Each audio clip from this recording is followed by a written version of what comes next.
दोस्तों, आप कतर का सफ़र करना चाहते हैं, कतर में एज ए टूरिस्ट आना चाहते हैं, कतर की सैर करना चाहते हैं, या आप यहाँ पे आके परमानेंट सेटल होना चाहते हैं, या आप यहाँ पे आके जॉब करना चाहते हैं, या कोई बिजनेस स्टार्ट करना चाहते हैं, तो याद रखें, कतर का सफ़र करने से पहले, कतर में आने से पहले आपको ये 8 या 10 पॉइंट हैं जो कि मैं आज की वीडियो में बताने वाला हूँ। ये पॉइंट्स आपको ज़रूर पता होना चाहिए।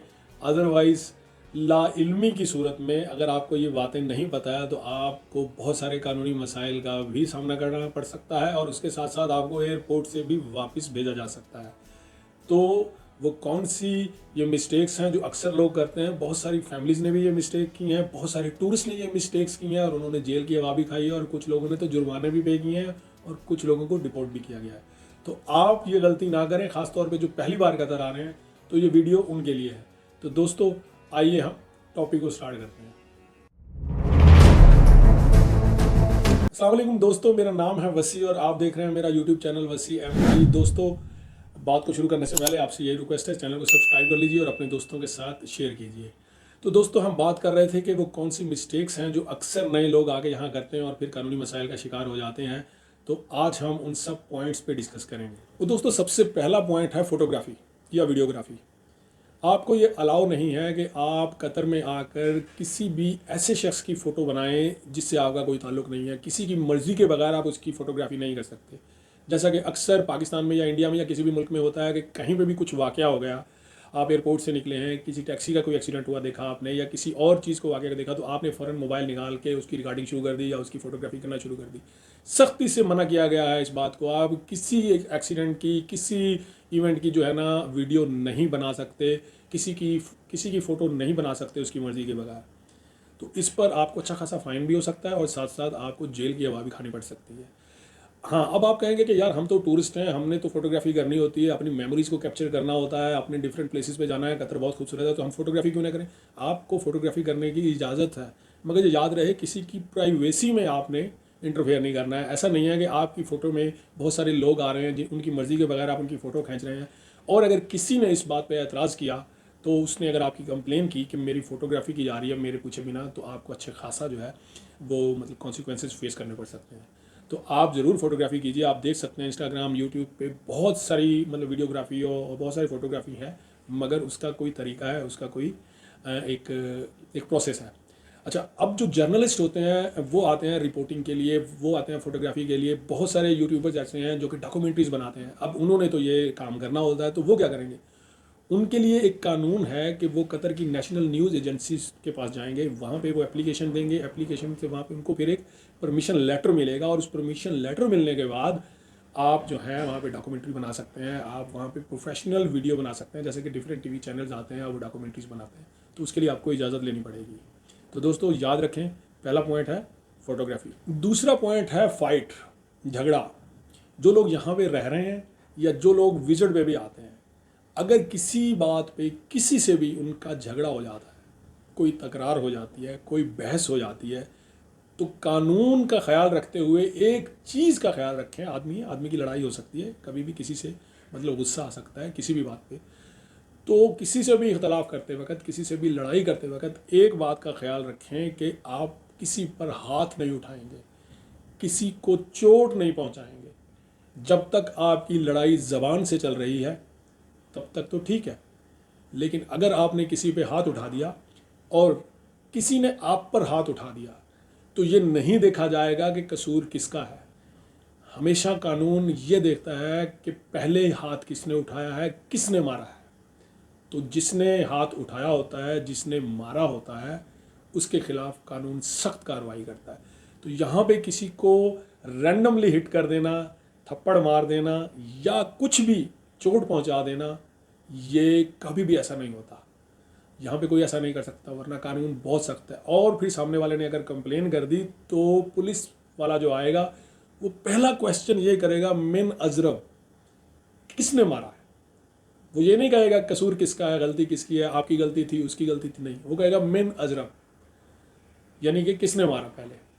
तो इस चीज़ का ख्याल रखना है कि लड़ाई करते वक्त आपने हाथ से लड़ाई नहीं करनी है, ज़बान तक रखनी है अपनी लड़ाई। अच्छा दोस्तों, मेरा नेक्स्ट पॉइंट है अल्कोहल, शराब। दुनिया भर से लोग यहाँ आते हैं और आके डिफरेंट कल्चर से ताल्लुक़ रखते हैं उनका। तो कतर का एक अपना कल्चर है, कतर की अपनी एक सकाफ़त है, कतर एक इस्लामिक कंट्री है। लेकिन क्योंकि दुनिया भर के लोग जो यहाँ पे रह रहे हैं और इसके अलावा जो टूरिस्ट लोग आते हैं, कतर ने उनके लिए भी ओपन इन्वायरमेंट दी है। अब बात यह है कि अगर आप शराब पीना चाहते हैं तो आपको स्पेसिफिक एरियाज़ दिए गए हैं, आपके लिए क्लब्स बनाए गए हैं, आपके लिए बहुत सारे होटल्स ऐसे हैं, बहुत सारे स्पॉट्स ऐसे हैं कि आप वहाँ जाएं, आप अल्कोहल पिएं, अपनी रिस्पॉन्सिबिलिटी पे पिएं। लेकिन अगर आप अल्कोहल पी के नशे की हालत में उधम मचाएंगे या कुछ भी शोर मचाएंगे और सड़क पे निकलेंगे, रोड पे अगर आप देख लिए जाते हैं कि आप ड्रंक हैं और रोड पे तमाशा कर रहे हैं, तो चाहे आपकी नेशनैलिटी कोई भी है, चाहे आप अमेरिकन हैं, चाहे आप ब्रिटन हैं, चाहे आप इंडियन हैं, कोई भी है, पाकिस्तानी है, तो आपके खिलाफ कानून सख्त कार्रवाई करेगा। शराब सरेआम पीना यहाँ पे सख्ती से मना है, आपको अलाउ है, आपको इजाज़त है। इवन एयरपोर्ट पे भी लोग आते हैं, वहाँ पे भी आके उनको भी वहाँ पे स्पॉट्स बने हुए हैं, आप वहाँ पे अपना अपना ड्रिंक करते हैं। और ख़ास तौर पे ड्रंक करके बाहर निकलना, रोड पे निकलना, इसकी सख्ती से जो है ना मतलब मना किया गया है। और ड्राइविंग करना तो बहुत बड़ा जो है ना जुर्म है, अगर आपने शराब पी के ड्राइविंग किया तो बहुत बड़ा जुर्म है। तो याद रखें, अगर आप शराब पीना चाहते हैं या किसी भी किस्म का कोई नशा करते हैं जो कि शराब से रिलेटेड है, आई मीन कि जिस नशे को मना नहीं किया गया, अब ये नहीं आप हीरोइन, अफीम या चर्स जो है ना उसके बारे में सोचना शुरू कर दें, नहीं। अगर आप अल्कोहल पीते हैं, शैम्पियन है या वाट एवर किसी भी किस्म की शराब है, तो आपको अपनी बाउंड्री में रहते हुए, अपने अपार्टमेंट में रहते हुए, अपने कमरे में रहते हुए आप करें। जब तक आपका नशा उतर ना जाए, कमरे से बाहर मत निकलें। और अगर गाड़ी भी चलानी है तो आपके साथ कोई है तो वो गाड़ी चलाए, आप मत चलाएं। तो इस चीज़ का ख़ास तौर पे ख्याल रखें। कतर बहुत ओपन कंट्री है मगर इस मामले में बहुत सख्ती करता है। अगला मेरा पॉइंट है दोस्तों, ड्रेसिंग। कतर एक इस्लामिक कंट्री है और कतर की अपनी एक ड्रेसिंग है, एक कल्चर है। यहाँ की ख़वातीन अबाया करती हैं, बुर्का पहनती हैं। इसके अलावा यहाँ के जो मर्द हैं उनका ड्रेस तो मशहूर है, आपको पता ही है, वो जो मतलब वाइट कलर का लंबा सा जुब्बा पहनते हैं। आप लोग जो बाहर से आते हैं, अब यहाँ पे बहुत सारी कौमें बसती हैं, यहाँ पे मतलब अमेरिकन हैं, फिलिपीनीस हैं, इंडियंस हैं, तो सबको इजाज़त है कि वो अपने कल्चर का ड्रेस पहने जो भी वो पहनना चाहते हैं। अच्छा, बहुत सारे लोग हैं जो वेस्टर्न कंट्री से ताल्लुक़ रखते हैं और अगर वो बीच पे जाते हैं तो आप वहाँ पे कोई भी ओपन ड्रेस पहनते हैं, बिकनी पहनते हैं या शॉर्ट ड्रेसिंग करते हैं तो वहाँ तक अलाउ है, वो भी स्पेसिफिक चंद बीचेस हैं। ये नहीं कि आप किसी भी फैमिली बीच पे जाके इस तरह की ड्रेसिंग कर लें। खैर, बीच पे तो कुछ रियायत आपको मिल सकती है, मगर ओपनली अगर आप इस तरह की ड्रेसिंग करेंगे जिसमें आपने बहुत ज़्यादा न्यूड ड्रेसिंग की हुई है तो वो सख्त नापसंद किया जाता है और उसकी जो है ना अच्छी खासी ममानियत है। तो आपने जो भी ड्रेसिंग करनी है वो एथिकली अच्छी हो, कोशिश करें कि फुली कवर्ड ड्रेसिंग हो। ये ख़ास तौर पे मैं लड़कियों के लिए बात कर रहा हूँ, जो लड़कियाँ बहुत ओपन है, मॉडरेट हैं। कनाडा से लोग आते हैं, अमेरिका से लोग आते हैं टूरिज़्म के लिए, तो आप बीच पे जा रहे हैं, आप 5 स्टार होटल्स में जा रहे हैं तो नो प्रॉब्लम एनी, आप ड्रेसिंग कर सकते हैं। पर जब भी आप पब्लिक प्लेसेस में जाते हैं, मार्केट्स में जाते हैं, शॉपिंग के लिए जाते हैं, तो आपकी ड्रेसिंग थोड़ी प्रॉपर होनी चाहिए, क्योंकि वहाँ पे बहुत सारे कतरी लोगों की भी फैमिलीज आई होती हैं। तो ये ड्रेसिंग अगर आप बहुत ओपनली, जिसमें न्यूडिटी जो है ना वो शो हो रही होगी, तो वो आपके लिए प्रॉब्लम खड़ी कर सकता है। दोस्तों, नेक्स्ट मेरा पॉइंट ये है कि जब आप लोग एयरपोर्ट पर आते हैं तो अक्सर लोग एयरपोर्ट पे कुछ ना कुछ कानूनी मसाइल का शिकार हो जाते हैं। अब वो होता यूँ है कि ये बहुत सारे नए लोगों को मैं ये कहना चाहूँगा कि वो ये होता है कि उनके साथ काफ़ी इल लोग होते हैं बहुत सारे। तो कोई ना कोई आता है उनके पास और उन्हें ये कहता है कि यार आपके पास सामान कम है और मेरे पास थोड़ा सामान ज़्यादा है, तो आप मेरा ये बैग जो है ना अपने उस पर बुक कर लीजिए, मैं वहाँ दोहा जाके आपसे ले लूँगा, कतर जाके। तो आप जो है मरवत में बुक कर लेते हैं कि ठीक है सेम फ़्लाइट है, वहाँ जाके मैं इनको दे दूँगा। ऐसा बिल्कुल मत कीजिए, कभी भी मत कीजिए। हो सकता है कि उसके बैग में कुछ ऐसी चीज़ हो, मैं ये नहीं कह रहा कि वो कुछ स्मगलिंग कर रहा हो सकता है ऐसी चीज़ हो जो कि एयरपोर्ट के कवानीन के ख़िलाफ़ हो और उसकी वजह से वो आपको डिपोर्ट कर दिया जाए। वहाँ पे ये नहीं सुना जाएगा कि ये बैग मेरा नहीं था, ये तो मैंने उस फ़लाँ दोस्त से लिया था, वो उस फ़लाँ जो है ना मेरे साथ जो सफ़र कर रहे हैं उनका था। नहीं, वो आपकी टिकट पे, आपके पीएनआर कोड पे बुक किया गया है, तो वो आप ही का बैग तस्वर किया जाएगा। और अगर उसमें से कुछ भी ऐसी चीज़ निकलती है जो कि एयरपोर्ट के या इमिग्रेशन के रूल्स के ख़िलाफ़ है, तो आपको डिपोर्ट किया जा सकता है। और अगर बहुत ही कोई ऐसी चीज़ है जो कानून के ख़िलाफ़ है बहुत ज़्यादा, जैसे कि लोग स्मगलिंग भी करते हैं, बहुत सारी चीज़ें होती हैं, तो आपको जेल की हवा भी खानी पड़ सकती है। तो इस चीज़ का आपने ख़ास तौर पे ख्याल रखना है।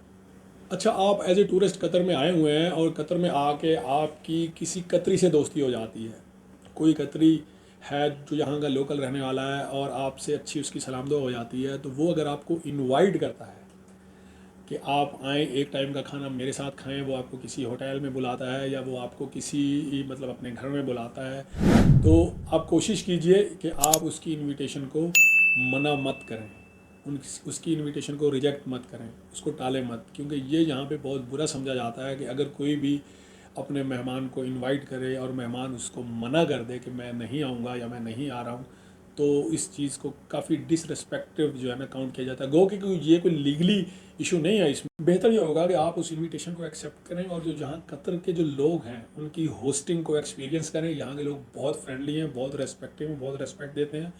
तो अगर आप मना करेंगे तो उनको बुरा लगेगा, डिसरेस्पेक्ट जो है ना वो फील करेंगे। तो ये एक अहम कल्चरल पॉइंट था, तो जो मैंने आपको बता दिया।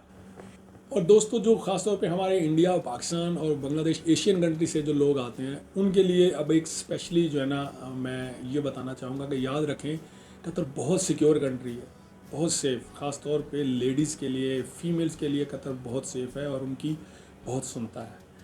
और पाकिस्तान या इंडिया या बांग्लादेश या एशियन कंट्री से आने वाले जितने भी दोस्त हैं, लोग हैं, वो यहाँ पे आते हैं, वो जो पहली बार आते हैं उनको पता नहीं होता है कि यहाँ का कल्चर क्या है। तो जैसे वो वहाँ अपने मुल्क में मतलब सीटियाँ बजाना और लड़कियों को छेड़ना, उनके पीछे जाना, या मतलब कॉलेज के चक्कर लगाना या वॉट एवर बाज़ारों में जाना, इस तरह करना, तो यहाँ पे ये सब कोई सोच भी नहीं सकता। तो प्लीज़ अपनी इन आदतों को वहाँ तक ही रखें और वहाँ पे छोड़ के जैसे ही आप दोहा एयरपोर्ट पे कदम रखते हैं तो उसके बाद ये चीज़ें बिल्कुल ख़त्म हो जानी चाहिए। अगर आपने ऐसा किया, किसी को भी देख के कोई जुमला बोल दिया, कुछ कह दिया, किसी को आपने फ्लर्ट करने की कोशिश की, किसी लड़की को छेड़ने की कोशिश की, तो यकीन रखें इसकी बहुत सख्त सज़ा है और आपको बहुत लंबे अरसे के लिए जेल जाना पड़ेगा। इसकी बहुत सख्त कानूनी जो है ना पेचीदगियाँ हैं। तो याद रखें, ख़वातीन की इज़्ज़त करें और किसी के बारे में भी कोई जुमला मत कहें। हाँ, एक बात ज़रूर कहना चाहूँगा कि आप अपनी मर्ज़ी से, अगर कोई लड़की आपके साथ या कोई लड़का आपके साथ कोई रिलेशन बनाता है, आप अपनी मर्ज़ी से कहीं जाते हैं, घूमते हैं, दैट्स ओके, फाइन, आपको कोई नहीं रोकेगा, कोई नहीं पूछेगा। लेकिन प्रॉब्लम वहाँ आएगी कि जब कोई कंप्लेन होगी। अगर किसी लड़की ने आपकी कंप्लेन कर दी या आपने किसी की कंप्लेन कर दी, तो फिर जो है मसाइल, बहुत से मसाइल फेस करने पड़ेंगे जो कि आपकी लाइफ को जो है ना डिस्टर्ब कर सकते हैं। तो दोस्तों, आज की वीडियो में मैंने आपको बड़ी अहम बातें बताई हैं। तो जब भी आप कतर का सफ़र करेंगे तो इन बातों का ख्याल रखेंगे ताकि आप किसी भी कानूनी मसले में नहीं फंसें।